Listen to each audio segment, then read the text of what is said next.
جناب آغا سروش جو حیدرآباد سے تشریف لائے ہیں، ولی دکنی کا حیدرآباد، دکن کا حیدرآباد، جو اپنی خاص ایک غزلیہ روایت کے لیے پہچانا جاتا ہے. بہت خوبصورت غزل کو میں گزارش کرتا ہوں جناب آغا سروش صاحب سے، اور یہ بھی درخواست کرتا ہوں کہ سیدھے سیدھے آپ ترنم سے پڑھیں گے تو ہمارے شائقین کو بھی اچھا لگے گا. آپ ترنم سے بھی پڑھتے ہیں، تہذ سے بھی پڑھتے ہیں. جناب آغا سروش صاحب سے میں گزارش کرتا ہوں کہ صرف شعر آپ حضرات کی خدمت پیش کر دوں. جی جی، جو وقت ترنم سے بچ سکتا ہے اس میں آپ شعر سماعت فرما سکتے ہیں. عرض کیا کہ سارے اسی پس منظر میں شعر پڑھے گئے، عالمی پس منظر بھی ہے، ہندوستان کا بھی منظر ہے. واہ، پیش کر رہا ہوں. عرض کیا کہ سارا گھر مجھ سے لپٹ جاتا ہے بام و در سمیت. واہ، سارا گھر مجھ سے لپٹ جاتا ہے بام و در سمیت. شام کو جب گھر پلٹ آتا ہوں اپنے سر سمیت. واہ واہ واہ واہ واہ واہ واہ واہ واہ. سارا گھر مجھ سے لپٹ جاتا ہے بام و در سمیت. سارا گھر مجھ سے لپٹ جاتا ہے بام و در سمیت. کیا اچھا مطلع ہے. واہ واہ واہ. شام کو جب گھر پلٹ آتا ہوں اپنے سر سمیت. بہت خوب. اور کاٹ کر خود کو ہی چادر کے برابر کر لیا. بہت خوب بہت خوب. کاٹ کر خود کو ہی چادر کے برابر کر لیا.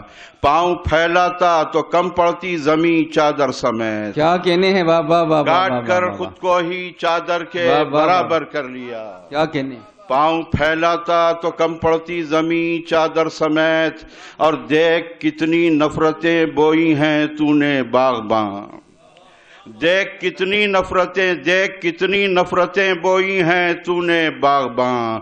پردے گل میں صبا پکڑی گئی خنجر سمیت. کیا کہنے ہیں بھائی. واہ واہ واہ. دیکھ کتنی نفرتیں بوئی ہیں تو نے. کیا غزل کے لہجے میں آپ نے سچائی بیان کی ہے. واہ واہ واہ. کتنی نفرتیں بوئی ہیں تو نے باغباں. بہت پردے گل میں صبا پکڑی گئی خنجر سمیت.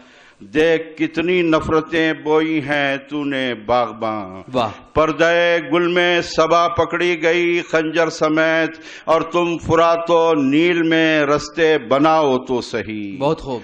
تم فرات و نیل میں رستے بناؤ تو صحیح. غرق ہو جائیں گے یہ فرعون بھی لشکر سمیت. واہ واہ واہ. تم فرات و نیل میں رستے بناؤ تو صحیح. واہ. غرق ہو جائیں گے یہ فرعون بھی لشکر سمیت. بہت خوب. اور حق پرستوں کے مقابل جو بھی آیا ہے سروش. واہ. حق پرستوں کے مقابل جو بھی آیا ہے سروش. ہو گیا منظر سے غائب اپنے پس منظر سمیت. کیا کہنے. حق پرستوں کے مقابل جو بھی آیا ہے سروش. واہ. ہو گیا منظر سے غائب اپنے پس منظر سمیت. اور دو چار شعر غزل کے ارشاد سنا کے اپنی جگہ لوں. جی بھائی. عرض کیا کہ یہ جنگلوں میں درندے ضرور رہتے ہیں. یہ جنگلوں میں درندے ضرور رہتے ہیں. یہ جنگلوں میں درندے ضرور رہتے ہیں. واہ. پر آدمی کی سیاست سے دور رہتے ہیں. کیا کہنے ہیں. واہ واہ واہ. یہ جنگلوں میں درندے ضرور رہتے ہیں. یہ جنگلوں میں درندے ضرور رہتے ہیں. واہ. پر آدمی کی سیاست سے دور رہتے ہیں. کیا بات. اور وہ اقتدار کے نشے میں چور رہتے ہیں. واہ. وہ اقتدار کے نشے میں چور رہتے ہیں. سو ہم بھی ان سے ذرا دور دور رہتے ہیں. واہ واہ واہ. وہ اقتدار کے نشے میں چور رہتے ہیں. سو ہم بھی ان سے ذرا دور دور رہتے ہیں. اور شعر سنیے کہ فقیر آ کے یہاں کیوں صدا لگاتا ہے. فقیر آ کے یہاں کیوں صدا لگاتا ہے. ہماری بستی میں اہل قبور رہتے ہیں. فقیر آ کے یہاں کیوں صدا لگاتا ہے. ہماری بستی میں اہل قبور رہتے ہیں. اور شعر دیکھیے کہ غزل کا شعر عرض کیا کہ کسی کے مصرع لب چوم کر کھلا ہم پر. کسی کے مصرع لب چوم کر کھلا ہم پر. مطالبات تو بین السطور رہتے ہیں. کسی کے مصرع لب چوم کر کھلا ہم پر. کسی کے مصرع لب چوم کر کھلا ہم پر.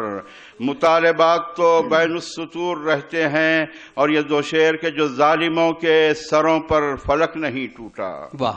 جو ظالموں کے سروں پر فلک نہیں ٹوٹا سبب یہ تھا کہ زمین پر حضور رہتے ہیں واہ جو ظالموں کے سروں پر فلک نہیں ٹوٹا واہ جو ظالموں کے سروں پر بھائی کیا فلک کہنے نہیں ٹوٹا سبب یہ تھا کہ زمین پر حضور رہتے ہیں اور زمین پر ہیں جو ام الکتاب کے وارث بہت خوب زمین پر ہیں جو ام الکتاب کے وارث پیمبروں کی طرح ذی شعور رہتے ہیں واہ واہ واہ زمین پر ہیں جو ام الکتاب کے وارث بہت خوب پیمبروں کی طرح ذی شعور رہتے ہیں اور سروش جنگ کا نقشہ بنانے والے ہی بہت خوب سروش جنگ کا نقشہ بنانے والے ہی ہمیشہ جنگ کے میدان سے دور رہتے ہیں کیا کہنے ہیں سروش جنگ کا نقشہ بنانے والے واہ واہ واہ واہ سروش جنگ کا نقشہ بنانے والے ہی واہ ہمیشہ جنگ کے میدان سے دور رہتے ہیں کیا کہنے ہمیشہ جنگ کے میدان سے دور رہتے ہیں شکریہ کیا کہنے بھائی واہ واہ واہ واہ